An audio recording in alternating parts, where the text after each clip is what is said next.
안녕하세요. 저는 초등학교 자녀를 키우고 있는 30대 주부입니다. 아이를 키우는 분들이라면 자녀 영역에서 중요한 기준이 되는 것이 하나쯤은 있을 거라 생각하며 저는 무엇보다 중요하게 생각하는 것은 바로 거짓말을 하지 않는 것입니다. 살면서 거짓말을 전혀 하지 않는다는 것은 말도 안 됩니다만 고의로 남에게 피해를 주기 위해 하는 거짓말은 용서할 수 없는 행동이라고 생각해요. 이런 다짐을 하게 된 이유가 있었는데 기가 막힌 제 사연을 한번 들어보시겠어요? 제가 사실 결혼 생각이 전혀 없었던 사람이었어요. 집안 사정이 좋지 않았어요. 매번 싸우시던 부모님과 지겹도록 하는 가난, 그리고 줄지어 나타난 동생들까지 제게는 정말 힘든 삶이었습니다. 부모님은 제가 동생들을 돌보기를 바라셨던 마음이었죠. 일을 하러 나가시면 어린 동생들을 돌보라며 학교에 보내고 집에 돌아와도 부모님을 기다리고 저녁을 차려드리곤 했습니다. 그렇게 어린 시절을 보내고 나서 성인이 되어 대학에 입학했지만 아르바이트를 해야만 했습니다. 아르바이트를 하다가 만나신 사람이 다음과 같았어요. 지금 제 남편이에요. 남편은 제가 그런 사정을 모두 알고 많은 편의를 봐주시고 저 또한 남편을 위해 더 열심히 일했어요. 그러다 보니 우리 두 사람은 서로에게 감정이 생기게 되었어요. 연애를 하던 중에 우리는 혼전 임신으로 결혼을 결정했습니다. 당연히 시아버지와 시어머니께서는 저를 좋아하지 않았어요. 어디 착한 남자를 만나 결혼하려고 하는 거냐? 너가 임신했다고 해도 허락해 줄 수 없어. 결혼 이제야 겨우 자리를 잡으려 하는 사람을 만나 결혼을 했다고. 당장 지워라. 결혼하러 오라 덤마. 난 소은이랑 결혼하고 싶어요. 제발 허락해 주세요. 이 소원이 아닌 거야? 지금 가게도 제대로 운영하지 못했어요. 옆에 있는 사람 중에 가장 필요한 사람은 소원이에요. 결혼 전에 임신했지만 임신하지 않아도 결혼했을 거예요. 지훈아, 너는 철원 애들이 한둘인 줄 아니야. 내가 사장이니까 그래서 너한테 붙은 거야? 내가 너무 순진해서 그래? 결혼해서 고생만 한 애들이 한두 명이 아니라니까, 너. 어디 한번 얘기해봐라. 내가 결혼해서 뭘 해올 수 있니? 예단이나 뭐 그런 건 할 수 있겠어. 어머님 죄송해요. 제가 아직 준비가 안 되었지만 결혼하고 나서 더 잘할게요. 이거 봐라, 빈손으로 시집 오겠다는 거 아니니? 요즘에 빈손으로 시집에 오는 사람이 있나요? 정말, 지훈아, 넌 좀 정신 차려야 할 것 같아. 다른 것들은 필요하지 않아요. 그냥 결혼해서 함께 살아주세요.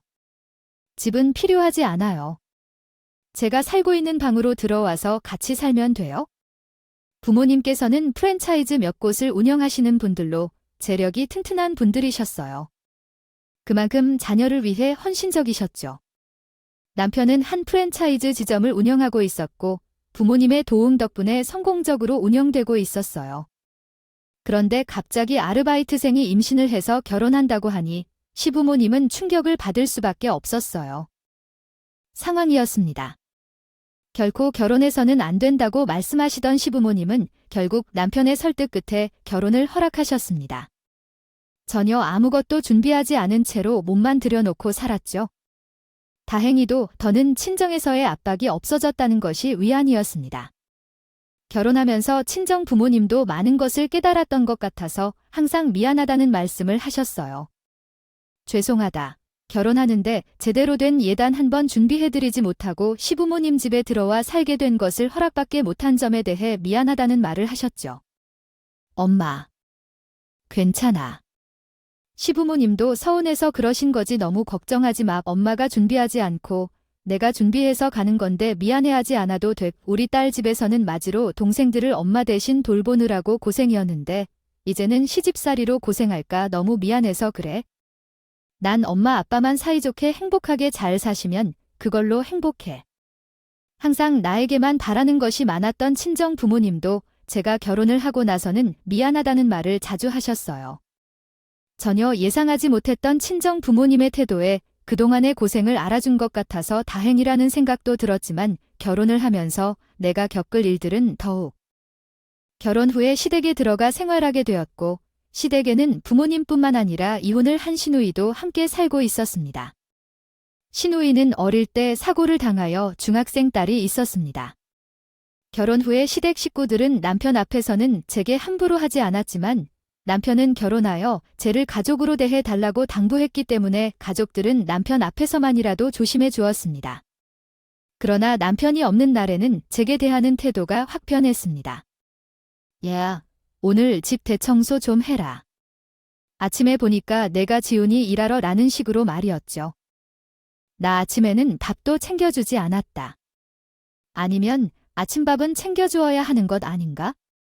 아니, 이런 기본도 너희 엄마에게 배우진 않았어. 아침밥은 신랑이 먹지 않는다고 해서 못 챙겨주었어요. 지훈이가 아침밥을 먹지 않는다고 못 챙겨주는 거야. 아침밥을 먹이도록 해줘야지. 그리고 뭔가 먹지 않는다고 못 챙겨줘 아침에 일어나지 못하게 하지 않고 너도 그렇게 하지 마라. 정말 시어머님은 아침이 되면 저에게 하루 동안 해야 할 집안일들을 나열해 주셨어요. 주로 대청소를 하라거나 저녁 식사 준비를 하라거나. 물론 심부름을 맡겨주셨습니다. 임신한 상태이긴 했지만 그런 점은 아랑곳하지 않으셨어요. 제가 시댁에 들어간 후에는 집안일은 모두 제가 맡게 되었습니다. 시부모님의 식사와 빨래뿐만 아니라 집안 청소, 시누이와 시조카의 돌봄까지 모두 감당해야 했습니다. 처음에는 아무런 것도 가져오지 않았지만 그대로 받아주셨기 때문에 참아야 한다고 생각했어요. 그렇지만 시간이 지날수록 이런 대우를 받아야 할지 어떤 식으로 할지 고민이 많았어요. 심지어 시누이는 마치 내가 상주하는 가정부인 것처럼 저를 대하는 경우도 있었습니다. 백슬래시 쌓인 너 내 빨래 그냥 세탁기에 돌리지. 말해줬잖아. 이것을 손으로 씻어야 한다고. 계속해서 말했잖아. 멍청한 거야? 아니면 날 무시하는 거야? 내가 지눈이 있다고 지금 내 말을 무시하고 있어? 아니라고. 집안일을 맡았으면 잘 해야지. 깔끔하게. 빨리 못해서 어디에 쓰겠어? 형님, 난 일부러 그러는 게 아니었는데 미리 말해주면 구분해서 할 텐데. 아, 어떻게 하나하나 다 말하는 거지? 빨리 할 때 구분해서 하는 거야? 그냥 통째로 세탁기에 넣어서 돌리는 거야? 아니, 죽이라는 게 아니고 기본을 모르면 어떻게 해야 하는지 알려주는 건데 좀. 신경 좀 써. 아무리 기본이 안 되었다고 시집왔다고 해도 이런 것은 배워야 해. 언제까지 닦은 성인 빨래를 이렇게 해야 하는 거죠? 손이 있으면 본인이 직접 하시거나 불만 있으면 제게 시키지 말고 직접 하세요. 다 했어. 다시 하라는 얘긴 없어요. 시누이는 매일매일 바쁘게 생활했습니다. 아침 일찍 나가서 자정이 다 되는 시간에 들어오는 날이 대부분이었어요. 그나마 서로 마주치는 시간이 적어서 많은 대화를 하지는 않았지만 가끔씩 마주칠 때면 제게 송곳 같은 애. 바로 어디예요? 말을 하곤 했습니다. 시누이는 늦게까지 일을 하는 것은 아니었고 대부분 퇴근 후 친구나 지인들을 만나서 시간을 보내느라 집에 늦게 들어오곤 했습니다. 술에 취해 밖에서 정신을 못 차리고 있는 시누이를 제가 챙겨서 데리고 온 날도 여러 번 있었습니다. 그래도 시부모님과 시누 모두 집에 있는 시간이 많지 않았기 때문에 저는 버틸 수 있었던 것 같습니다. 그나마 시댁 식구들 중에서 가장 많이 봤던 곳은 시누이 딸인 시조카였습니다. 가영아, 오늘 저녁에는 우리 둘만 먹어야 할 것 같은데 뭐 먹고 싶은 거 있어? 숙모가 해줄게. 솜씨는 좋진 않지만 그래도 먹을 만해. 가영이가 먹고 싶은 걸로 먹자. 아니면 우리 둘이 외식할까? 아, 괜찮아요. 그냥 대충 먹어요. 먹고 싶은 게 없어. 그래도 나 떡볶이는 좀 하는데 그거 해 먹을까?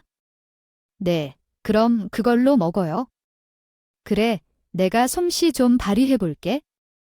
방에서 쉬고 있으면 다 돼서 부를 테니까 그때 나와. 지족하는 사실 사춘기 때문인지 아니면 제가 마음에 안 들어서 그런 건지 말을 아무리 걸어도 대답이 길지는 않았어요. 중학생 조카는 엄마이신 시누이에게 거의 방치되듯 생활을 하고 있었어요. 주말에도 약속이 있어 나가는 날이 많습니다. 엄마가 매달 몇 번씩 힘들어 보이는 모습을 볼 때 마음이 아팠습니다. 시조카를 보면 어릴 적의 나를 본 것 같아서요. 그래서 시조카에게는 진심으로 잘해주고 싶었고 그랬습니다. 하지만 시조카는 어떻게 해도 가까이 오지 않았어요. 저는 천천히 접근하도록 기다렸습니다. 시간이 흘러 결국 출산했고 그 사이에 남편은 가게가 번창해 더욱 바쁘게 되었습니다. 바빠지게 되면서 시부모님과 시누이 없이 오직 제 아이와 시조카만 있는 날들이 많아졌어요. 가영아, 이제 중학교에 들어가게 될 거라서 조금씩 아껴둔 돈이 있는데 중학교에 가면 필요한 물건이 있을 것 같아요. 학용품이 아니어도 괜찮아요. 그냥 필요한 것 있으면 쓰고 싶어요. 엄마에게는 비밀이라네요. 고맙습니다. 잘 사용하겠습니다. 정말 고마워요. 우리 아이 잘 부탁한다고 해주셔서. 내가 주는 내 돈이니까 잘 받아도 괜찮아요. 종종 내가 사주도록 할게요. 네, 외숙모 정말 감사해요. 제가 많이 고마운 말을 못 드렸지만 시간이 흘러가면서 조금씩 편안해지는 느낌이 들어요. 저도요. 아이를 낳고 나서 애정을 함께 아이에게 주면서 시조카에 대한 관심도 늘었습니다. 그래서 시조카와 함께 있는 날에는 좋아하는 음식을 해먹거나 때로는 뇌물이라며 용돈을 주면서 지내곤 했습니다. 그런데 시부모님과 남편은 서서히 바쁘게 되기 시작했습니다. 아마도 남편은 시부모님의 도움을 많이 받고 있는 상황 때문이었는데 그래서 시부모님의 행동에 쫄쫄맸던 것 같았어요. 처음에는 시부모님의 행동에 대해 미안해하는 남편도 시간이 지나 저의 상처에 무기력해지기 시작했습니다. 당시에는 오늘도 어머님께서 하시는 얘기를 들었었죠. 살림도 제대로 못하고 아이도 제대로 못 본다고 할 줄 아는 게 없네요. 면전에서 이야기를 나누는데 너무 상처받았어요. 그래, 엄마가 요즘 바쁘신 것 같아서 그런 거겠죠? 아무리 그래도 너무하신 건 아니에요. 이제는 그래도 함께한 시간이 있는데 매번 함부로 대해 상처가 난 것 같아요. 아, 그러면 어떻게 해야 할까요, 엄마? 눈에는 부족하게 보일 수도 있지만 솔직히 나도 일 끝나고 집에 들어오면 정리가 되어 있는지 보면 부모님의 눈치도 보이고 지금까지 당신은 뭐를 했나 싶은 생각도 들어요. 엄마 아빠는 그런 생각을 안 하실 것 같아요. 당신이 진짜 1억을 가지고 혼자 이곳에 사는 7명의 살림을 책임지고 있다는 걸 알고 있어요. 매일 세탁을 2번씩 돌리고 아이를 돌보며 아침부터 저녁까지 요리하고 정리해야 하는데 여유가 없죠. 내가 당신이 고생하고 있다는 것을 부인하는 게 아니라 엄마의 말이 민감하게 받아들이지 말라는 것이라고 생각하시면 돼요. 당신이 하는 말은 그렇지 않아요. 내가 한다는 것이 부족하다거나 모자라다는 의미를 전달하고 싶어 하는 게 아니에요. 솔직히 말하면 아이도 이제 어느 정도 크고 청소를 더 꼼꼼하게 하고 집안일을 미루지 않아야 한다고 하고 싶어요. 아니요, 집에만 있으면서 뭐 이러고 있는 거예요? 당신이 아이 한 번이라도 보고서 이런 말을 하는 거야? 7명 먹을 만큼 밥 차려놓고서 그런 말을 하는 거냐고. 그만하자. 내가 피곤해. 다음에 다시 얘기하자. 남편과의 갈등도 점점 심해지기 시작했어요. 남편도 이렇게 바쁘다 보니 예민할 수 있었지만 남편의 말은 상처가 되기도 했어요. 처음에는 시부모님의 행동이나 언행에 대해서 중재해주던 남편이 점점 시부모님 편을 들기 시작하자 시부모님은 대놓고 쟤를 무시하기 시작했어요. 너는 어떻게 살림을 관리하니? 1년, 2년이 지날수록 못해지는 게 아닐까요? 지금 시위에 참여하고 있는 거야? 아니요, 어머님. 그 이유가 무엇인가요? 식재료를 이렇게 보관하는 게 어디 있어요? 이렇게 보관해 놓다가 상하면 내가 다 먹어야 하잖아. 글쎄, 돈을 벌어오는 사람과 쓰는 사람은 따로 있다는 거지. 여기에는 그런 것들이 있다. 이렇게 하면 실제로 낭비하고 돈을 많이 받으면서 그렇게 생활하는 건가요? 아, 그건요, 어머님. 오늘 저녁에 먹을 거라서 잠깐 놔둔 거예요. 저녁 재료를 미리 손질해 놓은 거라서요. 내가 얘기할 때 그런 반응을 보이면 내가 잘못한 것이 있다고 하면 될 것 같아. 이젠 내가 만만한 줄 알지? 아니, 만만한 게 아니야. 왜 어머니가 그렇게 했는지 설명한 것이야. 보니까 넌 끝까지 내가 잘못한 게 없다고만 말하는 거니까 내가 너랑 얘기하겠어라고 생각한 건 내 잘못이야. 시어머니는 종종 살림 검사를 했어? 그런데 마음에 안 드는 부분이 있으면 폭언을 했어? 난 그렇다 해서 다 들으라고만 하진 않았지만 조금이라도 항변해 보려고 하면 시어머니는 더 화를 내셨어. 당신이 맞는 말을 했다고 하길 원하셨던 것이죠. 살림 관련 확인만 한 것이 아니라 반찬 관리부터 아이 케어까지 모든 것을 확인하셨어요. 특히 생활비 사용 내역은 매번 체크했습니다. 남편에게 받은 생활비 내역은 신혼 부모님이 확인했어요. 넌 이번 달에 식비를 왜 이렇게 많이 썼니? 외출 비용도 많아. 아, 이번 달에 오랜만에 친구들을 만났어요. 외출해서 커피 한 잔 말고는 나머지는 아이 용품과 식비예요. 아니야, 아이 용품과 식비를 제외하고도 쓸데없이 나가는 돈이 너무 많아서 내가 돈을 버는 것은 아니니까 막 쓰고 다니니? 제가요, 아니요, 어머님. 생활비도 받아서 쓰고 있는데 어떻게 돈을 막 쓰겠어요? 그래서 우리 아들이 생활비를 적게 줘서 못 쓴다는 걸 얘기하고 싶은 거니? 아, 그게 아니라요. 그럼 지부모가 생활비 지출까지 체크하니 불편하단 걸 얘기하고 싶은 거야? 그건 사실이죠. 어머님, 저 혼자 치린 가족 치다거리 다 하고 있는데 식비며 생활비며 다 체크하면서 못마땅해 하시니 그럼 저 이제 손 떼겠습니다. 어머님이 직접 하시던가요? 시어머니의 간섭은 점점 더 심해졌습니다. 아마 가게 스트레스를 저에게 푸는 듯한 느낌이 들기도 했지만 그렇다고 해서 제가 그때그때 대꾸를 할 뿐 적극적으로 대처할 수 있는 방법은 없었던 것 같아요. 그러던 중 저희 집에는 작은 사건들이 발생하기 시작했어요. 첫 번째 발생한 사건은 남편이 공과금을 내라며 식탁에 올려둔 돈이 사라진 일이었습니다. 남편은 회식을 하고 돌아오면서 우편함에 있던 공과금 지로를 현금과 함께 식탁 위에 올려두었다고 해요. 다음 날 일어나 보니 이것이 감쪽같이 사라진 것이죠. 아침에 여기 올려둔 돈과 지폐를 못 보았어요. 오늘 출근하면서 찾아보려 했는데 어디로 갔을까요?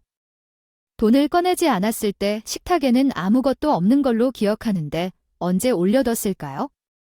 어제 올 때까지는 식탁에는 아무것도 없었어요. 아, 이상하군요. 분명히 어제 들어오면서 내일 사용해야지 생각하고 돈을 올려두었는데 어디로 갔을까요? 다시 지갑에 넣어놓은 건 아닐까요? 잘 생각해 봐야겠어요. 다른 곳에 둔 건 아니면서 어제는 많이 술을 마셔서 다른 곳에 두었을 수도 있으니 생각을 조금 더 해보세요. 제가 여기에 주었던 것 같은데요.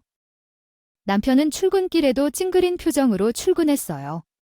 그런데 갑자기 전화가 왔고 지로가 여전히 우편함에 있다며 자신이 착각했을지도 모른다고 했어요.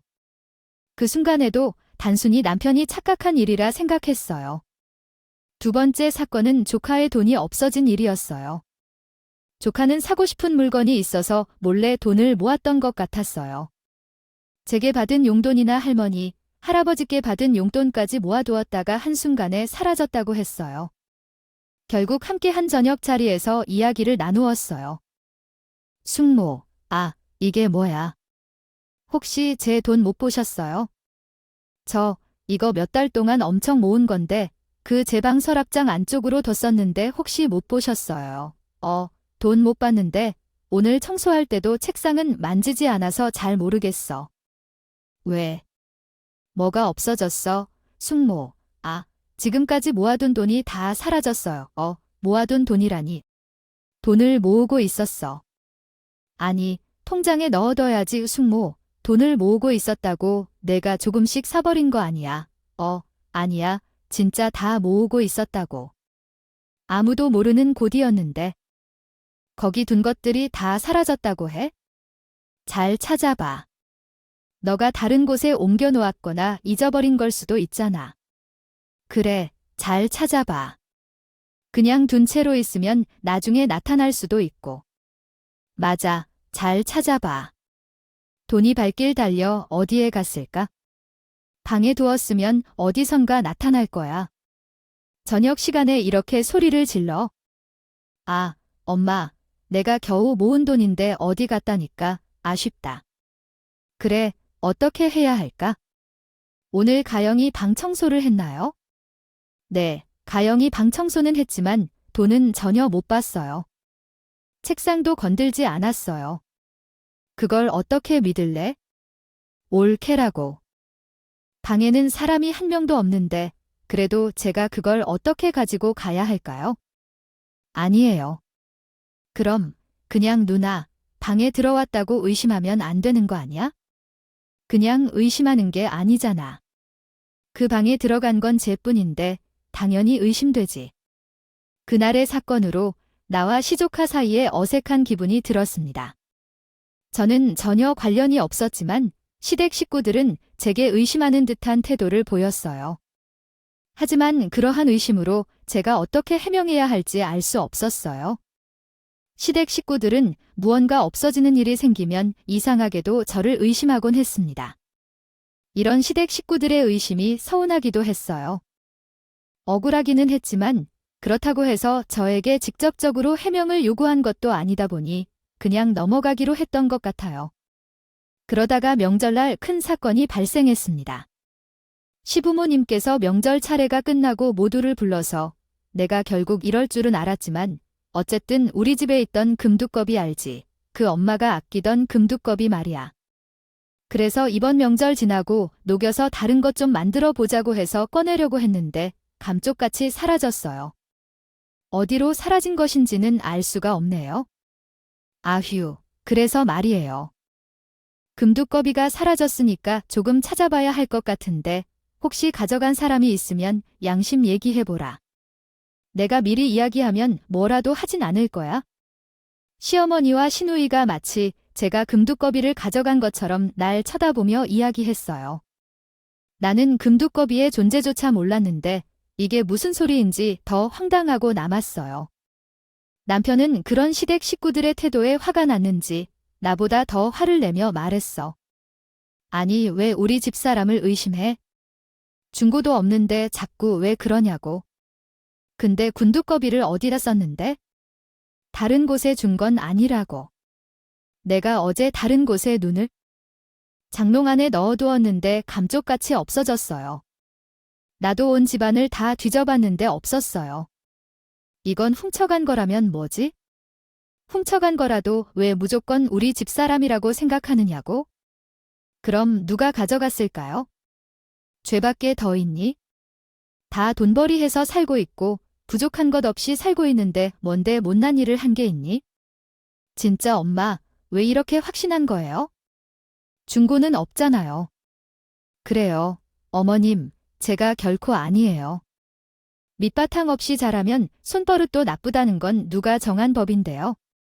제가 아무리 부족하다고 해도 무턱대고 그런 의심을 하는 건 아니에요. 그럼 그게 아니면 우리 집에서 가져간 사람이야?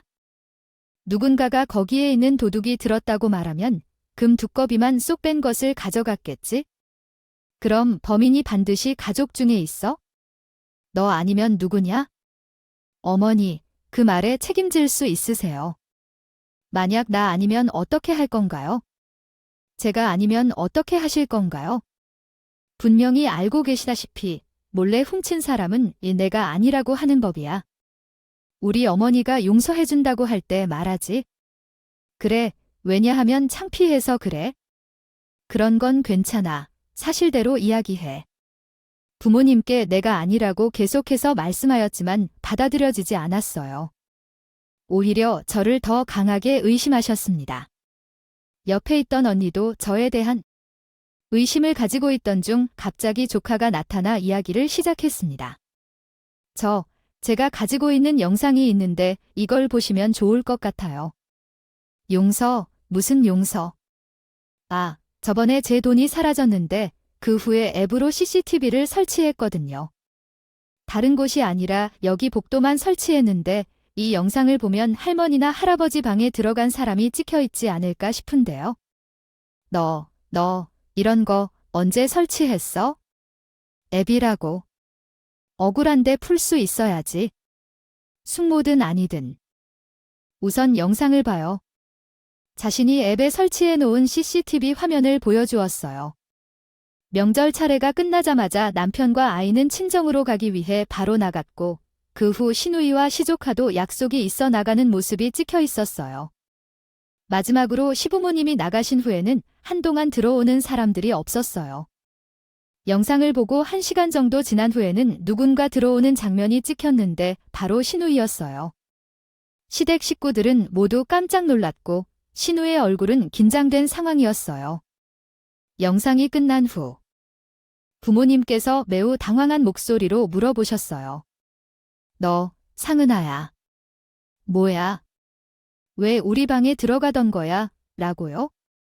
아, 엄마, 아빠, 그게 아니에요. 명절 선물을 드리려고 들어갔다가 몰래 지키고 나오면 안 될 것 같아서 고민하다가 나온 거예요.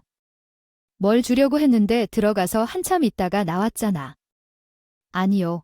그냥 용돈도 드리고 그러려고 들어갔지만 엄마, 아빠가 없어서 그냥 나왔어요. 상은아, 진짜야. 엄마에게 정말 더 이상 안 물어봐도 돼. 솔직하게 얘기하면 용서해 주겠어요, 누나. 무슨 용돈이야? 명절 전날에도 나한테 돈 좀 빌려줄 수 있냐고 그랬잖아. 아니, 난 미안해, 엄마. 내가 그러려고 그런 건 아닌데. 시누이는 시부모님에게 눈물을 쏟으며 이야기를 했어요. 알고 봤더니 시누이는 지금까지 있었던 모든 사건들의 범인이었답니다. 시누이는 그동안 일을 하며 모은 돈들을 다 사용하고 있었어요. 그리고 이번이 처음은 아니었답니다. 너, 내가 저번에도 카드값 갚아준 거 아니니? 나는 내가 이혼해서 우울증이 심해지니 그렇다고 생각했어. 그런데 왜 그런 거야? 거짓말까지 하면서 금두꺼비를 가져가야 했던 이유가 뭐였는지. 아니, 이번에도 카드값 때문에 가득가 내게 저번에 갚아주고 정신을 차릴 거 아니었어. 어떻게 아직까지 카드값이 남아 있을 수 있어? 시누이는 몇 년 전에도 똑같은 일로 시부모님의 도움을 받았던 적이 있었어요. 시누이가 이혼한 후에 새로운 남자친구를 만나려고 했지만 사실상 잘 이어지지는 않았다고 해요.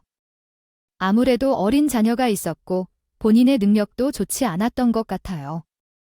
상황이라고 하면 마음에 들지 않는 사람을 찾는 것이 어려웠어요. 그런데 어느 날 지인의 추천으로 명품 제품을 구입하게 되었죠. 그때 명품을 사용하고 있을 때 주변 사람들이 자기를 무시하지 않는다는 생각이 들었어요. 그래서 그 이후로 명품에 빠지고 말았답니다. 점점 더 비싼 명품을 살 뿐만 아니라 관리도 받게 되면서 처음에는 소소했던 지출이 많아져서 지나치게 소비하는 것이 되었어요. 아, 진짜, 누나. 그때는 명품에 관심을 가지고 그랬다 해도 지금은 집에 가지고 오는 물건조차 없는데 이런 카드값이라는 게 무슨 일이죠? 어디서 그런 일을 했니? 사실 그게 아니라 나는 다른 사람을 만나러 갔어. 근데 그 사람이 현재 상황이 조금 어렵대. 그래서 도움이 필요했어? 그 사람은 보통 잘 되는 사람이지만 지금은 타이밍이 잘 안 맞아서 휴식을 취하고 있어. 하지만 나중에 다시 시작하면 더욱 잘할 거라고 하니까 걱정 마세요. 나는 현재 국을 믿고 있는데. 아이고, 정말 상은아, 너는 언제쯤 정신을 차릴 거야? 내가 누구를 기다리는 것도 아니고 나의 행복을 생각하고 있어? 위에서 쓴 것이 문제라는 걸 알아. 아직도 그 아이는 제정신이 아니다. 시부모님은 그것에 크게 분노를 하셨다. 부족한 게 없는데도 끊임없이 문제를 일으키고 다니는 딸 때문에 어이가 없고 황당했을 것으로 생각된다. 하지만 범인이 밝혀졌다는 사실과 별개로 나는 시모부와 가족들에게 너무 화가 났다. 그동안 일어난 모든 사건에서 범인으로 탐지되었기 때문에 마음이 매우 상했다. 그럼에도 불구하고 시모부와 가족들은 사과조차 하지 않았다. 나는 그 사실도 모르고 계속 의심받아온 것 같다. 이번 일도 내가 저질렀다고 하는 건 무슨 논리야? 나머지는 나도 몰라. 네, 그럼 제가 한 거라는 소리예요. 정말 낯짝도 두껍군요. 그걸 지금 믿으라고 하는 거예요? 한 번은 어렵지, 두 번은 어려울까요? 그럼 이번에만 그렇고 전에는 그런 적 없어. 엄마야, 진짜 엄마야. 거짓말하지 마. 나는 CCTV를 내 방에도 달았어. 이미 엄마가 다 찍혔다고. 엄마야, 진짜 너무 실망스러워. 그때 이후로 자신의 방에도 CCTV를 설치해 놓았다고 했어요. 그 후로도 시누이는 돈이 어디로 갔는지 알기 위해 여러 번 몰래 시조카의 방에 들어가곤 했어요. 시조카는 이런 엄마의 태도에 화가 나지만 어떻게 해야 할지 모르겠다고 했어요. 그러던 중에 이번 금두꺼비 사건으로 제가 하세요. 억울한 의심을 받으면서도 밝혀내기로 했다는 얘기를 했죠. 결국 이 사건을 계기로 남편이 분가를 하겠다고 선언했어요. 저도 비슷하게 그렇지 뭐 정말 너무 자주 하시네요. 우리 가족이 그렇게 나쁜 분은 아니잖아요. 근데 어떻게 당연한 듯이 의심을 하셔요. 미안해요. 미안해요, 소은아. 아니요, 엄마. 이번에는 우리가 분가할 거예요. 이렇게 자꾸 마주치는 것도 힘들 것 같아요. 아니에요. 본가라니. 앞으로 며느리 없으면 이 7인 가족 살림 누가 하라고.